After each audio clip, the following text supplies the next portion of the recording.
Bonjour à tous et bienvenue sur C17. Je suis avec Pierre Thépeau, qui est parti en tant que réserviste à Mayotte. Et Mayotte a été dévastée par le cyclone Chido le samedi 14 décembre dernier 2024. Pierre, vous venez de revenir de cette expérience de 15 jours. Déjà après un voyage particulièrement long, quelles ont été les premières impressions en arrivant à Mayotte? Bonjour, tout d'abord, Bonjour. merci de m'inviter. Première impression à Mayotte, curieusement quand on arrive, moi j'y ai été au mois de juin, j'ai été plutôt favorablement impressionné par tout le travail qui avait été accompli en 2 mois pour déblayer, rendre accessibles les voies, etc. Première impression, bien sûr, vous voyez des toits dévastés, vous voyez le port des bateaux qui sont à l'envers, etc., etc. Première impression, c'est ça. Et puis la deuxième impression, c'est un sentiment d'extrême précarité dans toute la vie quotidienne, avec tout de suite, vous savez que vous avez des coupures d'eau un jour sur deux, des magasins qui sont plutôt assez vides, et puis beaucoup de personnes, beaucoup d'associations qui sont là pour venir en aide aux populations mahoraises et autres qui ont été durement touchées.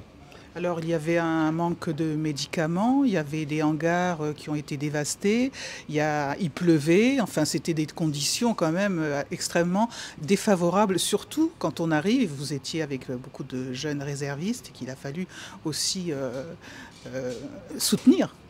Alors, je leur tire mon chapeau parce qu'on avait dans notre équipe d'une quarantaine de réservistes des médecins et des infirmiers essentiellement. Euh, Certains, la majorité, c'était leur première mission de Oui. réserviste et leur première mission en dehors de l'Hexagone. Mais ils étaient tous des gens diplômés qui travaillaient, qui avaient l'habitude de travailler. Et effectivement, on savait en arrivant qu'on pouvait être logé soit dans un camp, sur des lits de camp, soit éventuellement dans des hôtels, si on peut encore appeler ça des hôtels, un peu serrés les uns contre les autres, à 3 ou 4 par chambre. Mais je pense qu'ils étaient tous, ils ont tous travaillé avec beaucoup de courage, hein, franchement, parce que les conditions d'exercice étaient extrêmement difficiles, qu'il s'agisse d'aller, ce qu'on appelle dans les bangas, Oui. dans les bidonvilles ou même au sein du centre hospitalier, les conditions étaient très difficiles parce que vous l'avez dit vous-même, il y avait des problèmes majeurs d'accès aux soins, double problème. Premier problème, c'est que oui, vous l'avez dit, le principal hangar logistique de la pharmacie hospitalière a été soufflé. Et donc il a fallu, on a été sollicités pour aider à transvaser ce qui pouvait l'être Oui. dans un hangar provisoire qui n'était pas fait pour ça.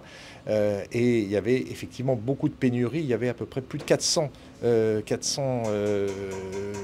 molécules enfin, qui étaient plus disponibles aujourd'hui sur l'île. Donc le travail des pharmaciens était extrêmement compliqué. Après ça, il y avait beaucoup de personnel qui sont habituels à l'hôpital qui sont partis parce que leur maison avait été détruite, parce ils ont quitté l'île. Et donc il y avait un manque très important de personnel médecin et soignant au sein de l'hôpital. Et il fallait pallier, que ce soit aux urgences, en maternité, mais aussi sur un des hôpitaux de Petite Terre, par exemple. Il y a aussi la vaccination parce qu'il y a la typhoïde. Voilà, alors il y a effectivement, il y avait toute une équipe qui faisait, il y avait deux équipes, une équipe qui faisait ce qu'on appelle de la surveillance épidémiologique. Mhm. Dès qu'il y avait un cas de typhoïde qui arrivait à l'hôpital, on allait repérer où ces personnes habitaient pour essayer d'identifier et ensuite d'aller éventuellement, c'était une autre équipe qui se chargeait éventuellement de vacciner dans le quartier contre la typhoïde, parce que la typhoïde est une maladie grave évidemment. Oui. Là, vous venez de rentrer, bien sûr, en France. Quelle impression avez-vous maintenant? Vous êtes parti, vous êtes revenu. Qu'est-ce qui reste à faire? Alors il reste beaucoup à faire.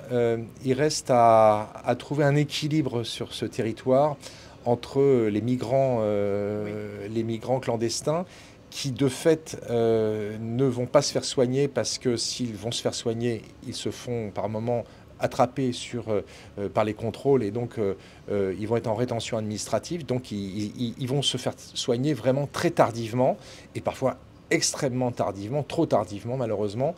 Il faut arriver à retrouver les fondamentaux, c'est-à-dire de l'eau, un service de distribution d'eau correct pour tout le monde, ce qui déjà apaisera les tensions. Et puis il y a tout ce vaste programme de reconstruction. Vous savez, c'est compliqué parce que on peut difficilement tout reconstruire en dur sur cette île. Les bangas, ce qu'on appelle les bidonvilles, ils se sont reconstruits tout de suite parce qu'il fallait bien que les gens se mettent à l'abri. En plus, les personnes n'ont pas forcément le droit d'aller acheter des tôles, donc ils récupèrent, ils se blessent. Enfin voilà, c'est compliqué. Ça va prendre beaucoup de temps. Et puis effectivement, est-ce qu'il y aura d'autres épisodes cycloniques? On n'en sait rien, probablement oui. Eh bien écoutez, merci beaucoup Pierre pour ce témoignage émouvant, puisqu'on a aussi vos photos et vos vidéos. Merci beaucoup. Merci de m'avoir sollicité en tout cas. Merci pour eux. À bientôt sur C17 et toujours en direct.